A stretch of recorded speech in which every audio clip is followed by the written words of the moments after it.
semua orang akan pergi, semua orang nasibnya sama, kita bakal mati. Tapi kalau kita salah memilih juru selamat, salah memilih Tuhan yang benar. Salah memilih pasangan, kita cuma menderita seumur hidup. Salah memilih tukang cukur, kita cuma menderita 1 bulan, 2 bulan, rambut tumbuh lagi. Tapi salah memilih juru selamat, salah memilih Tuhan yang benar, sampai kekekalan kita masuk neraka dan menderita.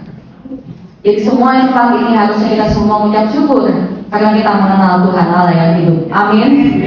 Siapa yang teman yang percaya 100%? Satu-satunya Tuhan di muka bumi ini hanya Yesus. Yang angkat tangan saya rasa gimana gaduhan. Dan kita semua harus berhasil masuk. Kok pada takut loh masuk? Yakin ya? Dari tadi surga jawabnya gak yakin gitu. Tapi gak ada yang mau neraka, tapi gak yakin masuk surga, kan aneh. Oke. Jadi bagaimana hidup yang benar? Bagaimana bisa tetap stay di jalurnya Tuhan? Yang hari ini kita sama-sama mau belajar. Yang pertama, fokus pada Yesus. Sama-sama katakan fokus. Fokus pada Yesus. Pada Yesus. Kita baca di Ibrani 12 ayat 1 sampai 3. Fokus pada Yesus. Maka apapun yang terjadi, kita melihat dari sudut pandang Yesus melihat masalah itu. Yang kedua, disiplinkan diri. Galatia 6 ayatnya ke-9. Dari suci bantu saya. Galatia 6 ayatnya ke-9. 1, 2, dan 3. Janganlah kita jemu-jemu berbuat baik, karena apabila sudah datang waktunya, kita akan menuai jika kita tidak menjadi lemah. Sering ya dalam Tuhan, kita lihat bahwa jangan jemu-jemu berbuat baik.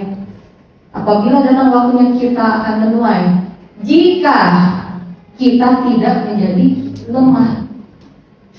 Berapa banyak yang ketika masalah datang jadi lemah? Jadi yang tadinya sukacita hilang sukacita. Yang tadinya kalau ke gereja senyumnya Rhapsodian jadi pepaya semua. Apa yang firman Tuhan mau? Tanpa tanya kenapa saya harus begini, tapi jika itu yang menjadi perintahnya, lakukan saja. Kenapa saya harus ampuni dia yang nyakitin saya? Karena itu perintah Tuhan. Karena Tuhan udah lebih dulu ampunin kita. Fokus pada tujuan. Sama-sama bilang sama saya, fokus pada tujuan. Tujuan akhir kita apa sih? Tujuan akhir kita apa sih? Makan bakso di depan. Tujuan akhir dalam hidup setiap orang adalah bagaimana kita dapat bertemu Tuhan Yesus di surga. Bagaimana kita dapat mencapai surga? Kenapa kita tiap minggu ke gereja? Kenapa mau susah-susah doa? Janganlah kita membohongi diri lah. Kita pasti ada sesuatu yang kita mau.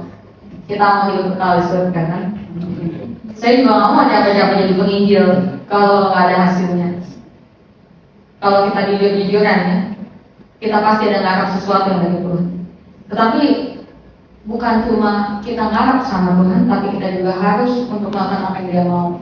Tadi kita sudah bahas itu dan fokus pada tujuan 1 Timotius 6 ayatnya yang ke-12. Untuk fokus pada apa yang Tuhan mau, dan yang terakhir untuk kami semua bisa fokus pada tujuan akhir kami ya Bapak, sehingga kami tidak menyimpang kanan dan ke kiri, karena kami tahu fokus kami adalah hidup Engkau bersama dengan Engkau. Ya Aba ya Bapak, kuatkanlah setiap anak-anakmu di tempat ini untuk melakukan apa yang Tuhan mau sampai kepada pertandingan akhir kami. Kami akhiri dengan baik ya Bapak. Terima kasih ya Roh Kudus. Teruslah bekerja beracara bagi tiap anak-anakmu. Setiap yang sakit di dalam nama Tuhan Yesus, Engkau menyembuhkan. Setiap yang beban berat di dalam nama Tuhan Yesus ada pemulihan. Setiap keluarga yang tidak harus dalam nama Tuhan Yesus ada anggur baru yang tercurah dalam kehidupan keluargamu. Dan dalam nama Tuhan Yesus saya juga berdoa bagi setiap orang yang kesulitan dalam ekonomi. Tuhan Engkau untuk memberkati mereka, memberikan kecukupan bahkan kelimpahan di dalam